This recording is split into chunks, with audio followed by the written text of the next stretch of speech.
Good morning, good morning, good morning, everybody. It's Natalie. It's Hotshot Adventures. I was reminded the other day that I totally wrapped up the Alaska trip videos and I didn't go back and talk to you guys and do this video about the customs bonding and what kind of bonds I purchased, what they cost me, what the time frame was. If you are interested in becoming a bonded carrier, you can transport goods, into Mexico if you live down in Southern California or Arizona or, Texas even. And you can also transport goods if you're a bonded carrier up into Canada or through Canada to get to Alaska. Forgive me, I totally forgot I needed to go back and do this video. I'm actually today, hopefully I'll be crossing into Canada with my next load, which you guys will see that video in a couple of days. It reminded me, being on this second trip, right, that I needed to go back and tell you guys all about these retarded customs bonds. Everybody wants money. That's all that it's about, okay? That's all that it's about. It's just a formality. It's just paperwork. I'm gonna do my best to explain to you guys what the bonds were that I purchased, what they were for, what they cost me, what the time frame was, and all of that good stuff. But I'm pretty new to this, so if I use improper terminology, or if you guys that are watching me are bonded carriers and I missed something, please share it in the comments, you guys. I'm not, a guru on the customs bonds, yet. I just know what I purchased, what it cost me, how long it took, and whether I could get through the damn country or not, right? So I'm gonna do my best to explain that to you guys. The other thing that I wanted to tell you guys is don't be like me, okay? If you are going to go this route, if you want to become a bonded carrier, do it yourself, okay? Save yourself a bunch of money and do it yourself, because I went through a surety bond company and there are many, many, many out there. I'm not gonna put out the one that I used. I liked their service and the gentleman was very knowledgeable, but it costs so much money. And so I just don't, I'm sure if you shop around, I went with this guy because he said he could get it done for me fast and he knew what the heck he was doing, and I was on a time crunch. My customer, if you guys remember going back on those Alaska videos, if you guys didn't watch them, check out the playlist for the Alaska trip. If you guys remember when I was just starting to go through that trip, I was really short on time. I had quoted my customer a price for a load going to Alaska, and it was like a year before, and I didn't hear anything from them for a long time. And so out of sight, out of mind. And then all of a sudden they were like, "Hey Natalie, that load's ready." And I'm like, "Oh my God, okay, okay, let me figure it out." That's what happened with that. So let's get into this, okay? I was on a time crunch. I hired a third-party surety bond company to do my first bond. My first bond was for $25,000, and it was a CBSA D120 Canadian Highway Carrier Bond, okay? And what that bond allowed me to do was to transport cargo in bond within Canada, okay? And within Canada and through Canada to get to Alaska, which was ultimately what I was trying to do. That bond cost me about $3,000, okay? That bond cost me a pretty penny. And half of that cost was basically all of the surety bonds stupid fees. But let's go over that D120 Canadian Highway Carrier Bond. So again, that bond allowed me to transfer goods within Canada from the United States into Canada. The only thing with that bond when you first start it is that Canada is actually going to snail mail you from Canada to your place of business, your house, or wherever you accept your mail. They're going to snail mail you an original document. It has a retarded little stamp on it, a little paper stamp, okay? And you have to literally put your name and your signature and your address on it. And then you have to snail mail it back to them, okay? Now, I was on a time crunch, right? I was on a time crunch. So I had to literally wait at my house in Texas for them to snail mail me something from British Columbia, Canada. I had to sign it, and I had to take it to a mail store, UPS, whatever. have them notarize it, right? That I am who I say I am. It's one-page document. It is very simple, but they had to notarize it, so I had to pay out of pocket for that. And then of course I wanted to overnight it back, so that was another $100 out of my pocket, you know. And all in all, it cost about $3,000, and that's with all of the fees and everything. That is, come to find out, I thought it was going to be for the next 12 months. No, it is for the, I believe it is for the calendar year. So it's the beginning of October already.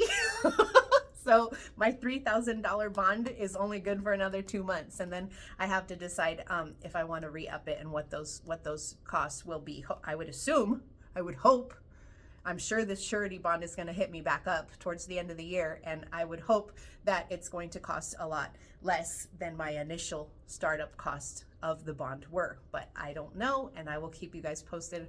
As soon as I find that stuff out, I will, you know, let you guys know. So that was the first bond, right? That got Jason and I up through Washington, past the border with our little bond paperwork, and through the country into Alaska, right? Now, when we were in Alaska, I was striking out on loads, right? And so I thought, okay, well, let me pull another bond.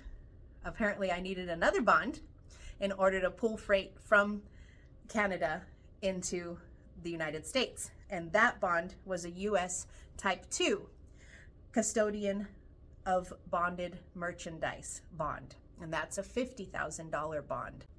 It's all about the money. They, you know, once I got to the border and I saw, and I saw their kind of like their get down, it's just about money. It's just about money. So that bond, that US Type 2 bond, that is something that you can get online yourself. But again, I was crunched for time. By the time I realized on a Friday that maybe I was going to be traveling through Canada Saturday and Sunday, and I wanted to pull a load on Monday, I just hired this same surety bond to just do it for me. So again, it cost me about $1,500. I think it actually only costs about less than half of that if you do it online. And that bond, the US Type 2 bond, is an e-file bond. So it's like 24 hours. It's a 24-hour process, and it's all done electronically. You don't have to snail mail. You don't have to notary.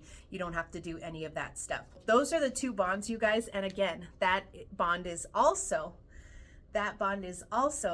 not a 12-month bond. That is going to end at the end of the year. So we will see. I'm for sure going to re-up on my bonds, because I would like to continue to be a bonded carrier, right? And I would like to continue to explore, you know, this whole opportunity. Right now, rates here are hit and miss. You know, everybody's complaining about the rates. I don't know, you know, all I can tell you is what my guys are doing, and sometimes it's easy and sometimes it's hard, but we're still making the same amount of money. So I don't know, you know, I don't know.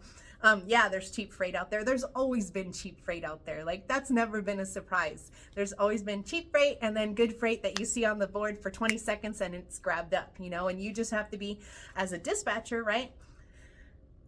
You gotta be on top of it. You have to spend hours on the board in order to find the good ones, right? And sometimes you find a good partial and you pair it with like a okay partial, but when you run the miles, you know, it's like, okay, it makes sense. So I don't know, you know, everybody complains about the rates. Everybody's going to continue to complain about the rates and whatever, you know. Me and my guys are doing okay.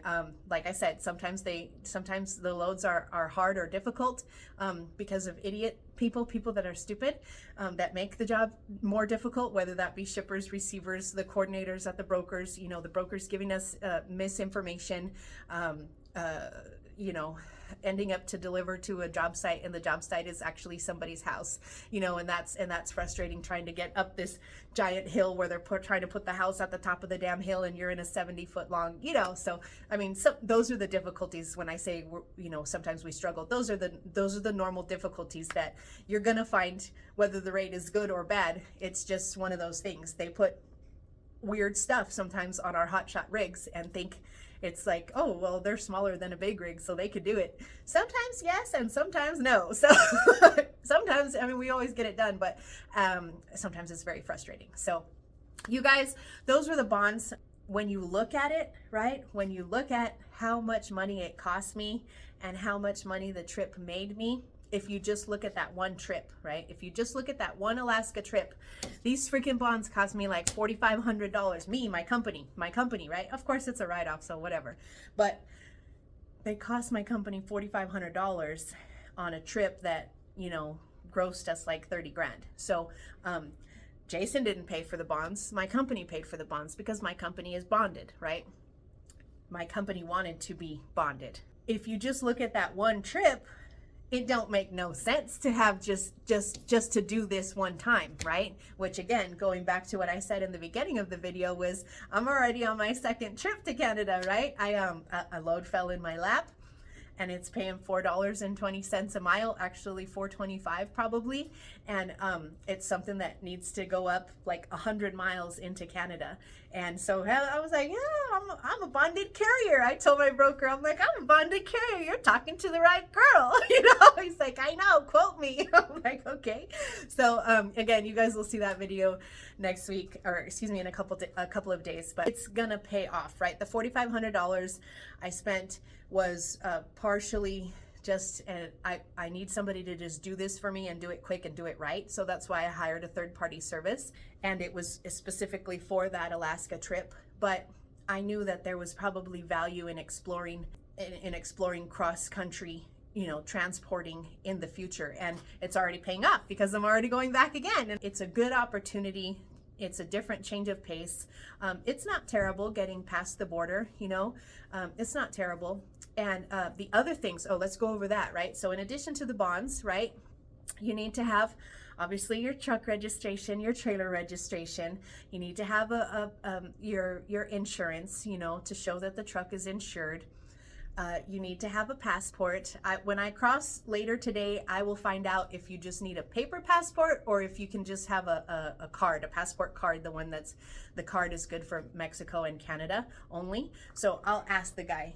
If you just cross from the US into Canada, yes, you can cross as a private person with a card, but I don't know if as a commercial carrier or a commercial driver if you can cross with a card. So I'll find that out for you guys and I'll let you know. They don't care about COVID stuff anymore. That was another thing that came up in some videos that I was watching when I was trying to prepare for my trip. I was like, oh, we might have to get a COVID test, or oh, we need COVID documentation.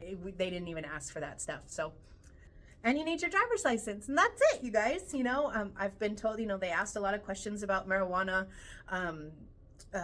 you know, firearms or ammunition. They asked about excessive amounts of cash or tobacco or liquor.